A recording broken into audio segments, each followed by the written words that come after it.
แล้วก็ได้สนทนาเกี่ยวกับหลักในการเจริญเมตตาได้เนาะพร้อมด้วยขั้นตอนวิธีการหรือว่าแนวทางในการรักษาอุโบสถศีลเป็นอุโบสถศีลที่เป็นอริยอุโบสถในแบบที่พระพุทธเจ้าได้ทรงตรัสเอาไว้กับนางวิสาขานางวิสาขาเอาไว้ซึ่งมีเนื้อในที่สำคัญถ้ามันเป็นที่อยู่ของใจก็คือ5อย่างได้แก่รักษาอุโบสถศีลแล้วก็ระลึกถึงพุทธานุสติเอาจิตไปตั้งไว้อยู่ที่พุทธานุสติให้ได้ตลอดวันหรือบอกก็ระลึกถึงธรรมานุสติหรือบอกก็สังขานุสติศีลานุสติระลึกถึงศีลที่ตนรักษาดีและก็เทวตานุสติหมายถึงระลึกถึงเทวดาเป็นต้นพระพุทธเจ้าบรรทัดบอกเอาไว้ว่าถ้าบุคคลใดก็ตามที่รักษาอุโบสถศีลตามแบบพระอรหันต์ทั้งหลายก็คือมีอุโบสถ8ข้อที่รักษาได้และก็เอาใจเนาะเอาจิตไปตั้งไว้อยู่ในธรรม5อย่างนี้เพื่อการละบาปให้ออกจากใจให้ได้หลายเพราะในขณะที่เรารักษาอุโบสถศีลแล้วเจริญธรรมนี้อยู่ตลอดวันเนี่ยใจของเราจะปราศจากบาปอกุศลซึ่งนี่แหละเป็น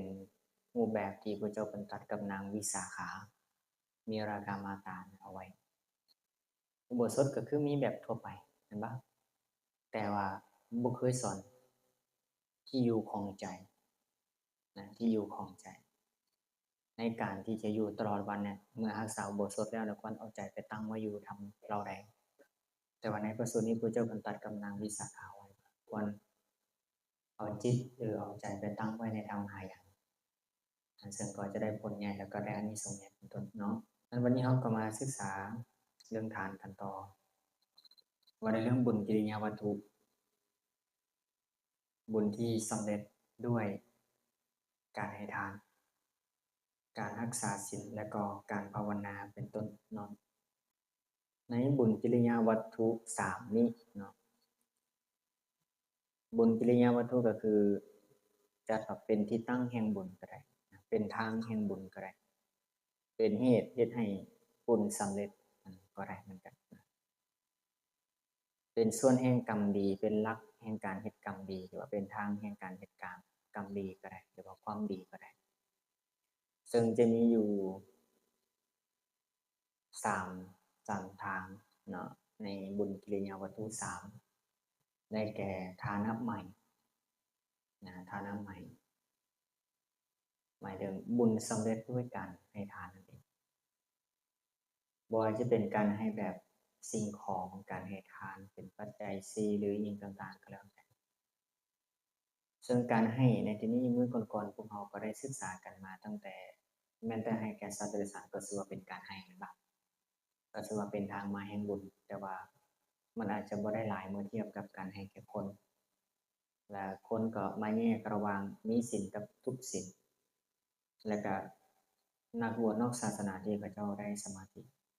ปราศจากความกำหนัดในกามเป็นต้นและก็ให้ทานแก่ผู้ปฏิบัติเพื่อจะเป็นพระโสดาบันอันนี้ก็มีผลมีคนที่แตกต่างกันฉะนั้นต่อมาก็เป็นศีลไมยบุญสำเร็จด้วยการรักษาศีลรักษาศีลศีลในนี้ก็จะมีทั้งศีล5ศีล8ศีล10ศีลเราพระภิกขุสงฆ์เป็นต้นหรือในปาริสุทธิศีลความบริสุทธิ์ของภิกขุก็คือศีลมีอยู่4อย่างว่าจะเป็นศีลสังรวมในปฏิโมกข์อินทรีย์สังวรศีลหรือว่าอาซีพหรือว่าปัจเจเวกศีลคือการพิจารณาก่อนใช้สอยเป็นต้นอันนี้ก็ถือว่าเป็นศีลเหมือนกันและสุดท้ายก็คือข้อที่3ภาวนาใหม่บุญสำเร็จด้วยการภาวนาคือการฝึกอบรมจิตใจให้เจริญหรือว่าให้เกิดปัญญาอาจารย์ปอประยุโตเป็นได้ขยายความเอาไว้ เพิ่นก็บอกว่าคือการพัฒนาเนาะคือการเจริญหรือคือการเฮ็ดให้เกิดความก้าวหน้าเฮ็ดให้รุ่งเรืองขึ้นเฮ็ดให้ดีขึ้นจากที่เป็นอยู่เพิ่นก็สังเขปภาวนาเอาไว้เป็นอยู่4แบบแม่นบ่บ่ว่าจะเป็นกายภาวนาศีลภาวนาจิตตภาวนาและก็ปัญญาภาวนาเป็นต้นนะอันนี้ก็คือบุญกิริยาวัตถุ3นะบุญกิริยาวัตถุ3ทางมาแห่งบุญ3ช่องทางนอกเหนือจากนั้นแล้วเนี่ยทางพ่อแม่ครูบาอาจารย์เพิ่นก็ยังได้มารวบรวมทางมาแห่งบุญเนี่ยเอาไว้เป็นอยู่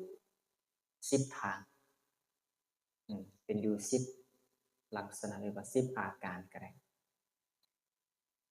3หัวข้อเบื้องต้นเราได้ฟังกันไปแล้ว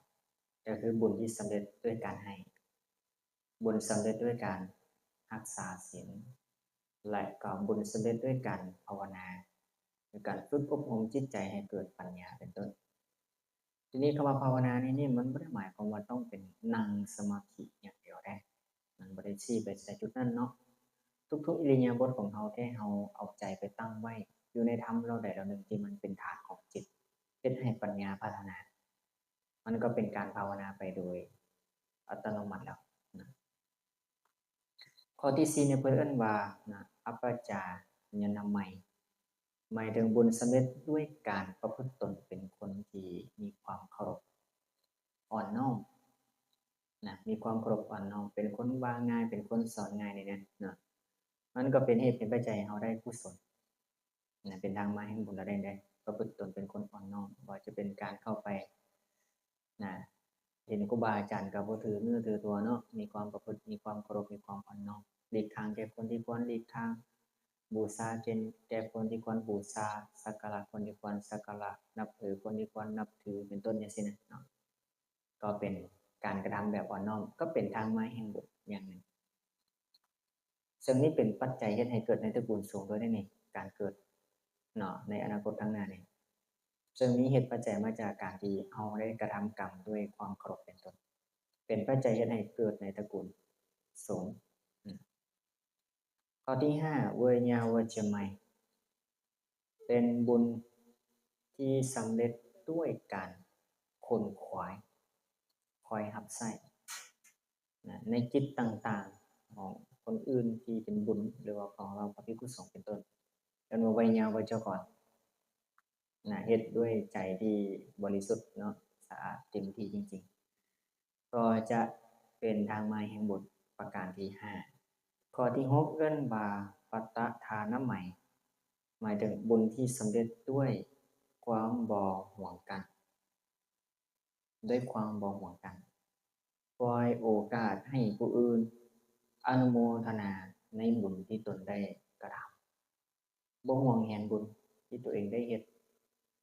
เนาะตัวนี้ก็เป็นส่วนที่สำคัญบางคนเวลาเฮ็ดบุญก็บ่ค่อยอยากให้หมู่ร่วมอนุโมทนาด้วยย้านบุญเบิดย้านบุญเบิดนะฉะนั้นถ้าผู้ใดปล่อยโอกาสในการที่ให้ผู้อื่นอนุโมทนาในการทำกรรมดีของเราก็ดีใจด้วยแต่บ่ได้เป็นปัญหาตัวอย่างมื้อนี้แม่ตู้ไปเฮ็ดสังฆทานหมู่มาเฮ็ดบุญนำก็บ่ได้ห่วงกันบ่แม่นไปจองไว้ว่าโอ้ยมื้อนี้ข้อยเฮ็ดสังฆทานแล้วได้บ่ต้องมาก็ได้พวกเจ้าน่ะว่าซั่นหมู่สิมาเอาบุญนำก็บ่ให้เอาย้านเขาเจ้ามาย้านเอาบุญนำเพิ่นแต่ว่าโอ้อนุโมทนานำมาร่วมได้มาเลยมีหยังก็เอามาช่วยคนปล่อยช่วยกันอันนี้ก็เอิ้นว่าปล่อยให้คนอื่นมีส่วนในการได้บุญนำตัวเองเนาะอนุโมทนานำเนาะต่อมาเนาะก็คือบุญสำเร็จด้วยการที่เราไปอนุโมทนาในการทำดีของผู้อื่นเมื่อเวลาเห็นผู้อื่นกระทำความดีก็ไปอนุโมทนาร่วมอนุโมทนานำแม่เด้อเนาะอนุโมทนานำพ่อก็ให้มันออกจากใจจริงๆแน่เด้อถ้ามันบ่ออกจากใจจริงๆมีแต่ว่าอนุโมทนาซื่อๆมันก็บ่ได้เป็นกุศลได้อย่าลืมว่าทุกๆครั้งคันเราอนุโมทนาสาธุการในใจเรามันต้องปลาบปลื้มปีติยินดีกับเขาจริงๆได้ซึ่งตัวนี้เป็นใจความสำคัญหลายนะข้อที่8ธรรมัสสวนะเนาะธรรมัสสวนะใหม่บุญสำเร็จจากการฟังธรรมจากการเรียนรู้นี่แหละ คือมื้อนี้พวกเจ้ามาได้ยินได้ฟังธรรมสิได้บุญอยู่บ่นี่ฮะหรือว่าได้อกุศลกลับไปหรือว่าแนวใดฉะนั้นต้องพยายามยั้งใจตั้งใจใส่ใจ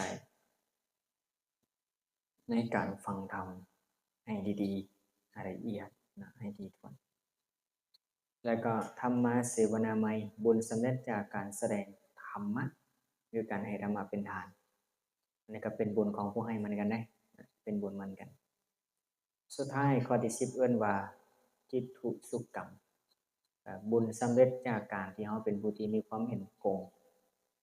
คือถูกต้องนะเป็นต้นข้อที่4ข้อที่5เนี่ยจัดเข้าอยู่ในศีลไมยส่วนข้อที่6ข้อที่7จัดเข้าในทานามัยส่วนข้อที่9จัดเข้าในภาวนาไมยและสุดท้ายข้อที่10จัดเข้าในศีลและก็ภาวนาไปด้วยเป็นทั้ง